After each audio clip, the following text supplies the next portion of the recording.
Pumatak na ang Burr months kaya naglipanan na rin ang mga Christmas tiyangge. Buwan naman ang shopping ang hatid sa inyo ng isang bilihan sa Taytay Rizal. For early the shopping, the cheaper. Narito ang report ni Clayzen Pardilla. Rise and shine.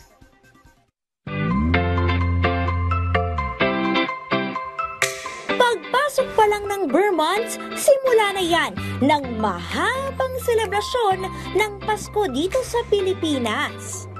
It's the season to be jolly. La la la la la la la la.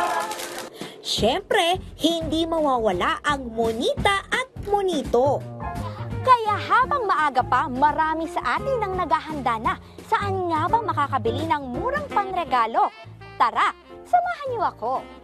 Welcome to Taytay, the garments capital of the Philippines. Dekalidad pero best. Bagsak presyo ang mga damit at iba't ibang gamit dito. Sa halagang 1,500 pesos, mamimili tayo ng panregalo. O, ang aga, diba? At pagkakasyahin natin to. Ang first stop natin, mga pambabae para kay nanay at ate. Ang aming blouse ay 100 ang wholesale, 120 ang retail. Ang aming bestida is 200 to 20 lang ang retail. Saka mayroon po kaming terno, 220 lang po. At saka 230 ang retail price, wholesale is 220.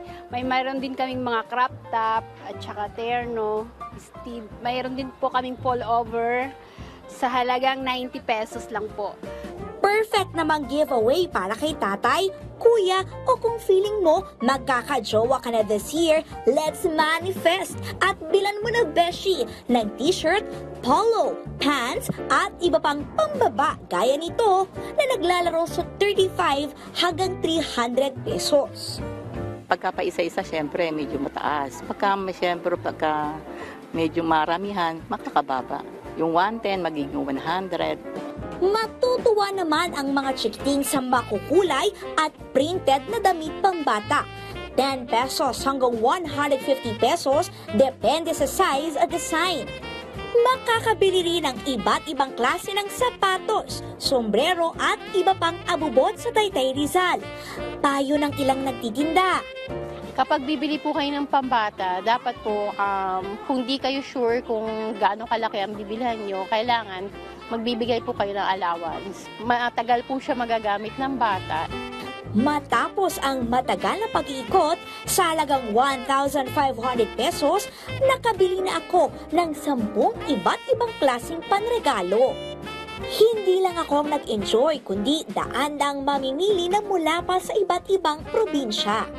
Every year naman nagpupunta kami ng Taytay kasi ang sulit naman yung tela, ganyan. Sa presyo, lalo sa presyo, affordable na affordable. Balik sigla na uli ang mga negosyo matapos ang pandemya, kaya bago mag-Desyembre raw, ang best time para mag-shopping dito. Kasi ma'am, pagka December na hassle na siya, mas maraming tao. Unlike ngayon, mas maaga, hindi ka gaanong mainitan. Kasi alam mo naman ang tiyangge, medyo mainit. Basta marunong sila mag-canvas, makakamura sila. Eh paano kung wala ka pang budget at hindi pa dumarating ang Christmas bonus? Narito ang perfect place at racket for you. Presenting ang kakaiba at talaga namang aesthetic na shopping center at live studio na ito, kung saan pwede kang mag-live selling. Yung mga resellers natin, pwede silang mag-live anytime na gusto nila.